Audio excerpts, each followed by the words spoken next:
না না, এটা কিছুতেই হতে পারে না। আমার দিদিভাই খুব আশা করে বসে আছে জানো তো, জামাই বাবু ধরা পড়বেন, শাস্তি পাবেন, তারপর একজন খাঁটি মানুষ হয়ে দিদিভাইয়ের কাছে ফিরে আসবেন। তখন আমার দিদিভাই স্বামী সন্তান নিয়ে সুখে সংসার করবে। ভগবান, আমার দিদিভাইটার কপালে কি একটু সুখ লেখা নেই? অপু, অপু তুমি শান্ত হও। তুমি যদি এরকম করো তাহলে সেজ বৌদিকে কে সামলাবে? আমি জানি না, আমার না কিছু ভালো লাগছে না, আমার খুব টেনশন হচ্ছে। টেনশন তো আমারও হচ্ছে অপু। সেজদা ভাই তো আবার পালিয়ে গেল।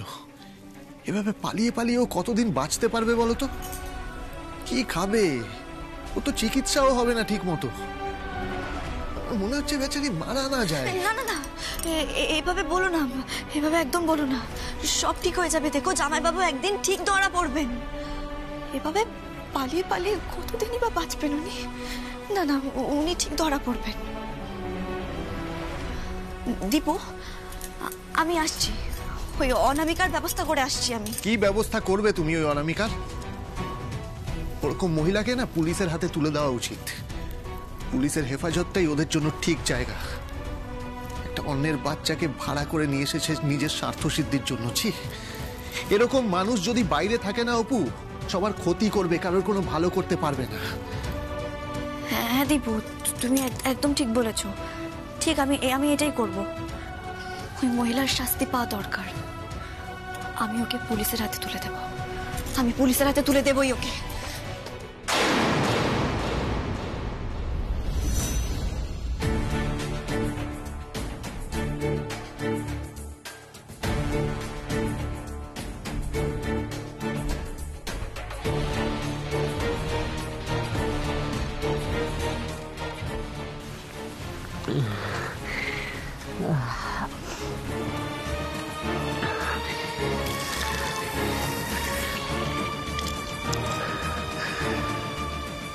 আমাকে ধরা অত সহজ নয় অপু। আমার নাম দৈপায়ন মুখার্জি, আর তুমি কিনা আমাকে ফাঁদে ফেলতে চাইছিলে।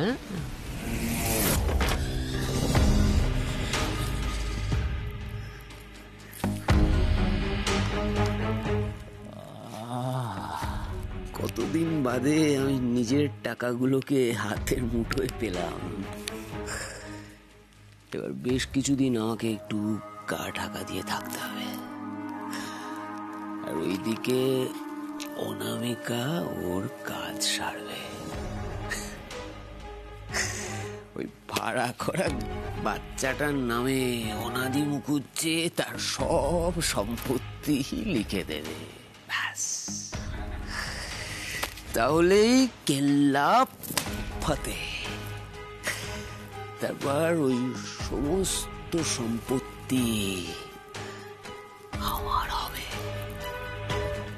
আমার কতদিন যে একটু প্রাণ ভরে শ্বাস নিনি, কবে যে আমি একটু বাইরে গিয়ে আমার প্রাণ ভরে শ্বাস।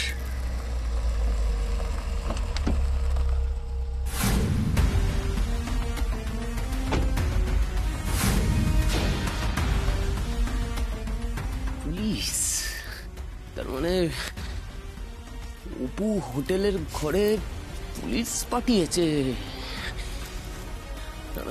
আমাকে এক্ষুনি এখান থেকে পালাতে হবে।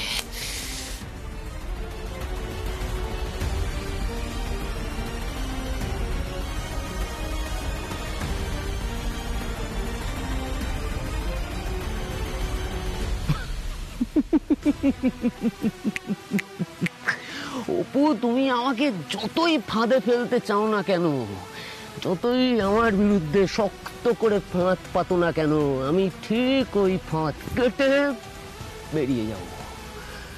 তুমি এত চেষ্টা করেও আমাকে ধরতে পারলে না তো, কোনো দিন পারবে না।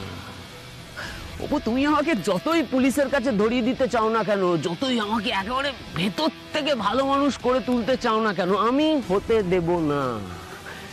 তোমার বিরুদ্ধে বদলা না নেওয়া পর্যন্ত আমার শান্তি নেই।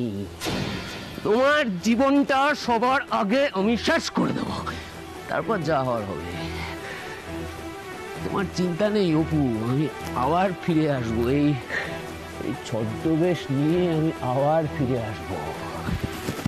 তোমার মৃত্যু না দেখা পর্যন্ত আমার শান্তি নেই। কি হলো অপু?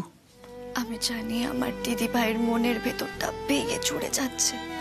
যতই ও সাহস দেখাক না কেন, ও মনে মনে এখন খুব কষ্ট পাচ্ছে। আমার দিদি ভাইয়ের ওপর দিয়ে একটার পর একটা ঝড় বয়ে যাচ্ছে দীপু। তার স্বামী কিনা তাকে ভালোবাসে না, তার স্বামীর অন্য এক বউ বাচ্চা আছে। কিন্তু অপু, সেজ বৌদির সামনে তো সবকিছু প্রমাণ হয়ে গেল। ওই অনামিকা আসলে সেজদা ভাইয়ের বউই না, ও তো আমাদের বাড়িতে সেজে এসেছিল। সেসব তো এখন জানতে পারলো, কিন্তু তার আগে তো ওকে এই ঝড়টা সহ্য করতে হয়েছে, তাই না? স্বামী তার স্ত্রীকে ভালোবাসে না, সেটা একটা মেয়ের কাছে কতটা যন্ত্রণার অন্য কেউ বুঝবে না। আচ্ছা দীপু, হতেই তো পারে এমন একটা দিন এলো যেদিন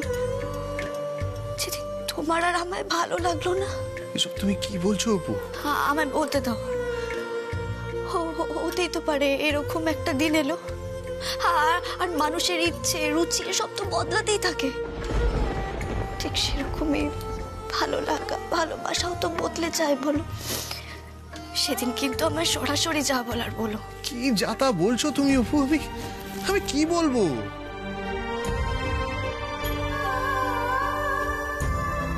তুমি বলে দিও যে তুমি আমার জীবন থেকে চলে যাও। আমি চলে যাব দীপু, কিন্তু যা বলার আমাকে সরাসরি বলবে। আমার পেছনে গিয়ে আমায় ঠকিও না, কিন্তু সেটা আমি সহ্য করতে পারবো না, কিছুতেই না। অপু, এসব তুমি কি বলছো? কেন বলছো এগুলো? তুমি শুধু আমার, আর সারা জীবন তুমি শুধু আমারই থাকবে। তোমার লাইফে আমি অন্য কোনো মেয়েকে মেনে নিতে পারবো না দীপু। আমার দিদি ভাই তো এসব মেনেও না মরে বেঁচে আছে। আমি কিন্তু একেবারে মরে যাব। অপু,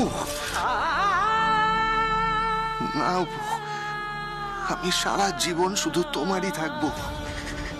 আমাকে কেউ কোনো দিনও তোমার কাছ থেকে আলাদা করতে পারবে না, কেউ না।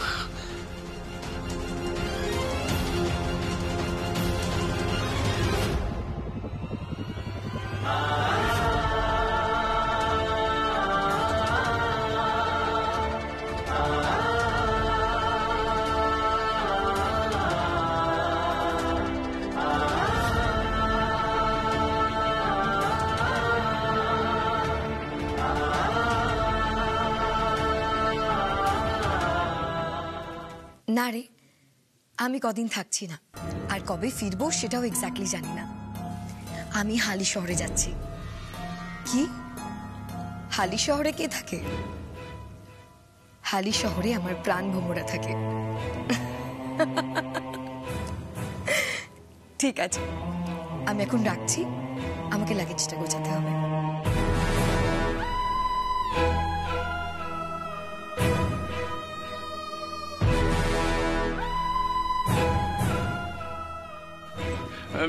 বলছিলাম কি, তোমার যাওয়াটা কি ঠিক হচ্ছে দিদিমণি? বড়বাবু তো বলেছিল যে ওনারা আসবেন, এসেই কথাবার্তা বলবেন, না হলে বড়বাবু না হয় নিজেই যাবেন। না বনমালী কাকা, তুমি আমার উপর একটু ভরসা করতে পারো। আমাকে ওখানে গিয়েই ঠিক করতে হবে। তুমি এখন যাও, আমাকে লাগেজটা গোছাতে দাও।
এই বাচ্চাটা যে আপনার, তার প্রমাণ আপনার কাছে আছে?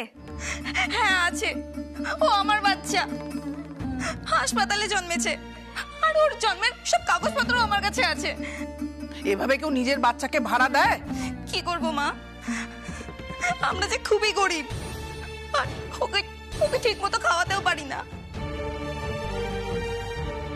তাই তাই উনি যখন বললেন যে আমার বাচ্চাকে কিছুদিনের জন্য নিয়ে যাবেন, তখন আমি দিয়ে দিলাম। বললো আর আপনি দিয়ে দিলেন? এরকম কাজের জন্য নিয়ে যাবে জানলে আমি কিছুতেই দিতাম না। বলেছিল শুটিং এর কাজে লাগবে, দিনে দিনে 200 টাকা করে দেবে বলেছিল, তাই তাই আমি দিয়ে দিয়েছিলাম। ও তো কাছে, ওকে আমাকে দিয়ে দিন, ও আমার বাচ্চা, ওকে আমাকে দিয়ে দিন। আমার মুখ থেকে আঁকা করছে, ওকে আমাকে দিয়ে দিন, আমার অনেক শিক্ষা হয়ে গেছে, আমি আর দেবো না ওকে, ওকে দিয়ে দিন আমায়। অনামিকা, আপনি এর কাছ থেকে বাচ্চাটা নিয়েছিলেন তো? দিদি ভাই, বাচ্চাটা ওনাকে দিয়ে দে।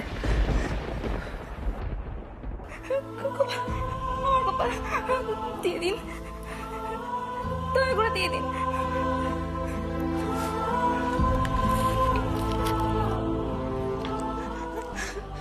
গোপাল,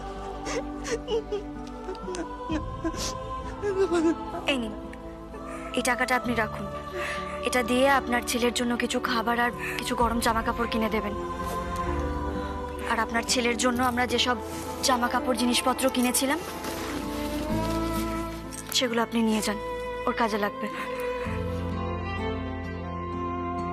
পরে আপনি আমার সঙ্গে যোগাযোগ করবেন, আমি চেষ্টা করব যাতে আপনার জন্য কোনো কাজের ব্যবস্থা করে দিতে পারি। আসুন। ঠিক আছে গোপাল।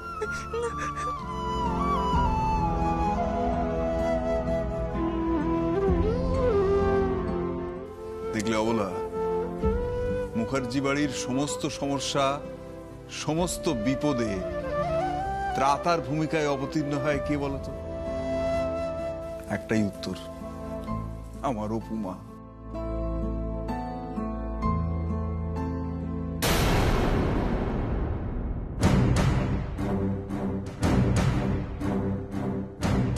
এবার আপনি বলুন তো, আপনাকে নিয়ে আমরা ঠিক কি করব এবার?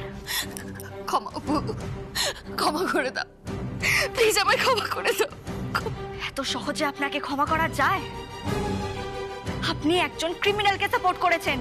শুধু কি তাই, একটা বাচ্চার জীবন নিয়ে চিনিমিনি খেলেছে। ঠিক বলেছিস দিদি ভাই, আপনার মতো মহিলার শাস্তি পাওয়াটা খুব দরকার। আপনাকে আমি পুলিশে দেব। না না অপু, অপু অপু, তোমার পায়ে পড়ছি, তোমার পায়ে পড়ি, ক্ষমা করে দাও আমায়। আমি তোমায় কথা দিচ্ছি এরকম কাজ আর আমি কখনো করবো না। আমার খুব টাকার দরকার ছিল, তাই আমি দই পায়ের কথা শুনেছি, ও আমাকে বাধ্য করেছে এই কাজটা করতে। সত্যি বলছি, আমি এরকম কাজ আর কখনো করবো না। আর তোমরা বললে আমি তোমাদেরকে দই পায়ের কোচ পেতে সাহায্য করব। তোমাকে বিশ্বাস করা যায় না গো, তোমাকে ভরসা করা যায় না। তুমি আমাদের অনেক ঠকিয়েছো ভাই, অনেক ঠকিয়েছো। যাও যাও যাও যাও এখান থেকে যাও। অপু অপু অপু, প্লিজ ক্ষমা করে দাও, প্লিজ প্লিজ প্লিজ ক্ষমা করে দাও অপু। বাবা, মা, কি করা উচিত বলো তো? সেটা তো তুই বলবি। হ্যাঁ রে মা, তুই বিচারক, তুই যেটা সঠিক বলে মনে করবি সেটাই করবি। তোকে আমরা এই ব্যাপারটায় সম্পূর্ণ ছেড়ে দিয়েছি। ওকে ছাড়িস না সোনা মা, পুলিশে দিয়ে দে।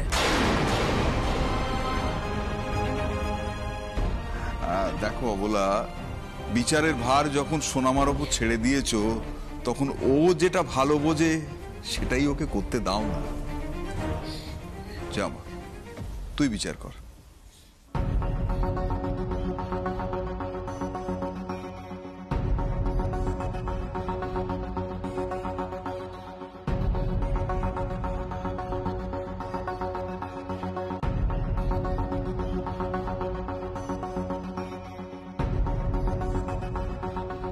আমি অনামিকাকে আরো একটা সুযোগ দিতে চাই।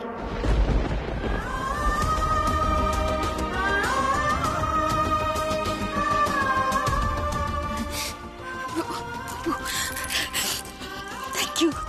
Thank you so much. Thank you so much.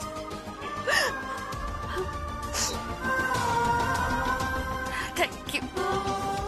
অনেক ধন্যবাদ আপনাদের। ওকে ক্ষমা করার জন্য অনেক ধন্যবাদ।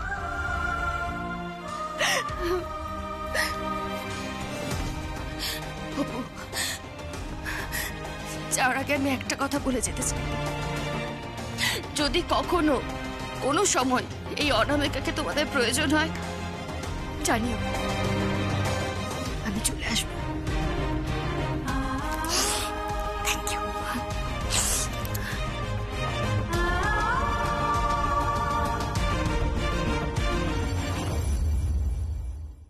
এইবার আমি একটা কথা বলি তোমাদের, এ কথা আমি আগেও বলেছি, আবারও নতুন করে বলার প্রয়োজন দেখা দিয়েছে। দৈপায়নের নামটা এ বাড়িতে আজ থেকে আর উচ্চারণ করো না।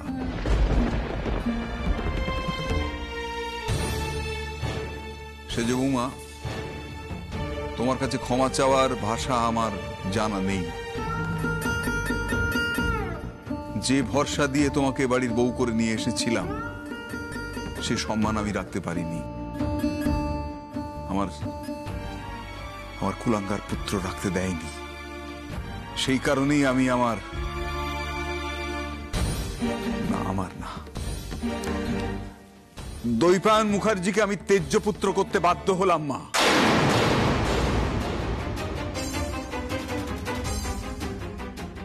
এটা আপনি একদম ঠিক সিদ্ধান্ত নিয়েছেন বাবা। আমি খবরের কাগজে বিজ্ঞাপন দিয়ে সকলকে জানাতে চাই যে দৈপায়ন মুখার্জির সঙ্গে মুখার্জি বাড়ির আজ থেকে আর কোনো সম্পর্ক রইল না।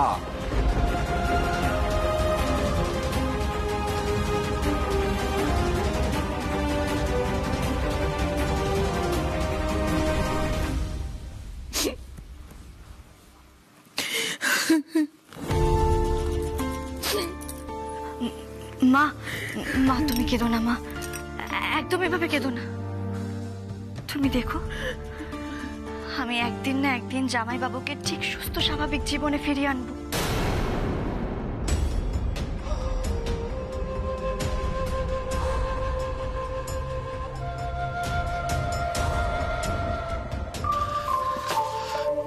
তুই একটু দাঁড়া, আমি আসছি। বাবা, বাবা, আরে বর্ষা, বাবা কোথায়? জেঠুমনি তো ভেতরে গেল। বাবা, অচিন্ত আয়।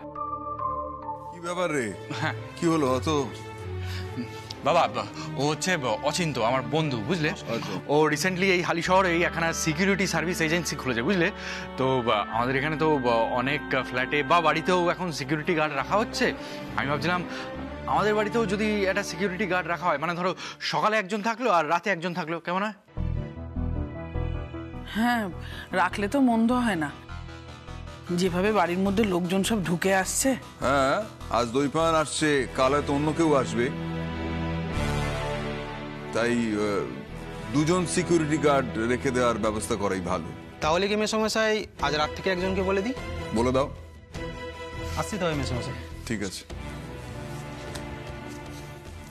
অপুমা, শোন না মা, ওই দীপুকে একটু আমার সঙ্গে দেখা করতে বলিস তো। আসলে ওই সৌমেন্দুদার বাড়িতে একবার যেতে হবে, ওই লোনের ব্যাপারে কথাবার্তাটা বলতে হবে। মানে ধার পরিশোধ করার জন্য আরো কিছুটা সময় আমাকে চাইতে হবে, সেটা ফোনে সম্ভব নয়, ওর বাড়িতে গিয়েই বলতে হবে। হ্যাঁ বাবা, ঠিক আছে, দীপু আসলেই আমি বলে দেব। ঠিক আছে। সে যে বৌমা, আমার এক কাপ চা দেবে মা? আমি ঘরে আছি। হ্যাঁ বাবা, আপনি ঘরে যান, আমি এক্ষুনি চা বানিয়ে আনছি। লক্ষ্মী মা আমার।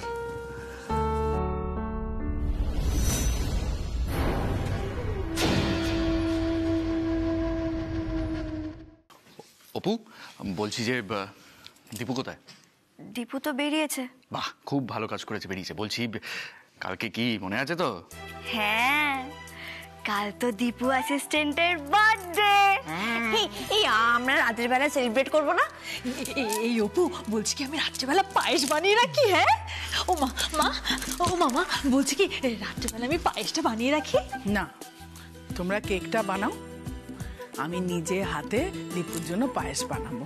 কেকটা আমি বানাই মা, প্লিজ। হ্যাঁ মা, বানাও। পাগলি।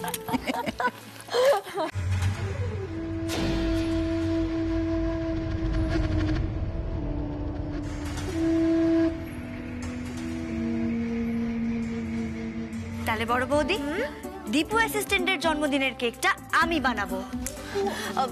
ছোট বৌদি, বুঝে শুনে কিন্তু কেক বানিও। আমাদের বাড়ির ছোট কুমারের কিন্তু আবার চকলেট ফ্লেভার কেক মোটে পছন্দ না। এই বর্ষা, দীপুর কি পছন্দ আমি কিন্তু জানি। ঠিক আছে বড় বৌদি, তাহলে সব জিনিসপত্র আনিয়ে নি। আমি সারাদিন ধরে কেক বানাবো, তারপর রাত 12টার সময় দীপুকে সারপ্রাইজ দেবো। আমি তাহলে বাড়িটা সাজিয়ে ফেলি। আরে দূর বোকা, বাড়ি সাজিয়ে ফেলি? আরে বাড়ি সাজানো থাকলে দীপু এসে বুঝে যাবে না? তাহলে আর সারপ্রাইজের কি থাকবে? তাহলে আজ রাত 12টার সময় আমরা দীপু অ্যাসিস্ট্যান্টকে সারপ্রাইজ দেব। রেডি? ইয়েস।